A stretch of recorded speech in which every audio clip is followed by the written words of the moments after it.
Cookin today. We're going to make a dish that's very dear to me. It's called Kringlar, or Swedish puff pastry, or super delicious Danish thingy. This is one of my favorite dishes to make because it is so easy, so inexpensive, hardly any ingredients. You can find them all at the dollar store, but I found them just as inexpensive at my local grocery store. So let's get started. We're going to make the classic Kringlar. This is the recipe that my grandma taught my mom and my mom taught me. And I actually still have the original recipe card. So you can see that this recipe has had a ton of love and a ton of use. So my oven's preheated to 375, and this dish is essentially 2 layers, and the bottom is a lot like a pie crust but much easier. So I have 1 stick of butter, 1 cup of flour, and 1 tablespoon of water, and I'm just going to mix this all together with my hands. So I've got an ungreased baking sheet. I'm going to divide this ball of dough in half. You're going to form it into 2 long, thin rectangles just by pushing it down with your hands. So this Christmas, I made this dish as gifts for our neighbors and for a lot of our family members. This is just the most amazing, beautiful dish. And really, it's the easiest thing to make. So I've pressed down 2 long rectangles. The top layer is a lot like a cream puff dough. I have 1 stick of butter and 1 cup of water, and I'm going to bring that to a boil. Now the beauty of this dish is there's no sugar in the dough. So it can be a breakfast, it can be an appetizer, it can be a dessert. You can do just about anything with it simply by changing what you're putting on top. Now for me, one of the best parts of making this dish is when you give it to someone and they ask you what it is and then they try to pronounce Kringlar. Oh my gosh, Hannah, thank you so much for this amazing dish. What's it called? It's called Kringlar. Kringlar. Kringlar. Very close. Kringlar. Kringlar. Cream puff. Quinoa. Quinoa? Kringlar. Queen Latifah. So once this comes to a boil, you take it off the heat. And I have 1 cup of flour. I'm just going to add it right in and mix it thoroughly.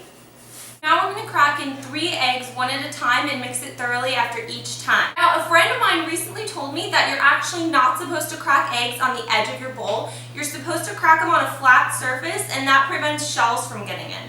So I figured we might as well try it. See? No shell! Jen, you got me. That was a good one, but I'm still going to use it. I don't like to waste. So you can see it's a really thick, fluffy dough. This is totally optional. If you're going the sweet route, you can either add a ½ teaspoon of almond extract or a ½ teaspoon of vanilla. So you're going to divide this evenly between the 2 strips and just spread a thin layer out. So this is what it's going to look like once you've spread your second layer. So this is going to bake for 45 minutes. So I like dishes that bake for a really long time because then I can just set a timer and get in a quick workout. So I don't know if you guys want to join me. Feel free to jump on in. Let's stretch out a bit. 1, 2, 3, 4, 5, 6, 7, 8, 9, 10. All right. Now that was pretty intense, so let's take the next 45 minutes to cool off, and I'll see you when the Kringlar's ready.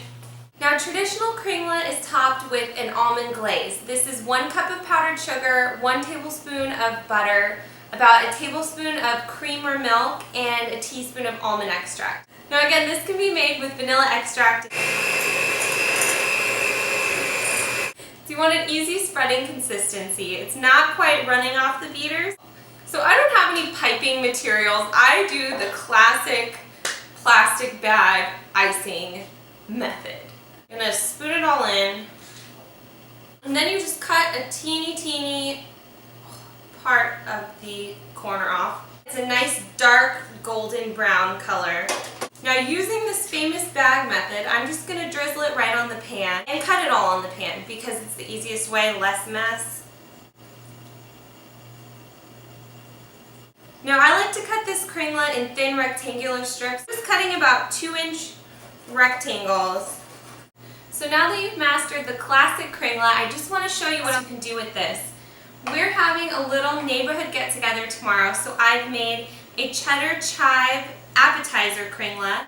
I added half a cup of finely chopped chives to the bottom crust, and right before it's about to come out of the oven, I sprinkled on some cheddar cheese, waited till it got crispy, and it's topped with a little dollop of sour cream and a sprinkling of some more chives. And then these two are dessert kringlas, and I shaped it just like I shaped the dough into the rectangles. I shaped these ones into circles, and they're topped with the same frosting and some fresh fruit.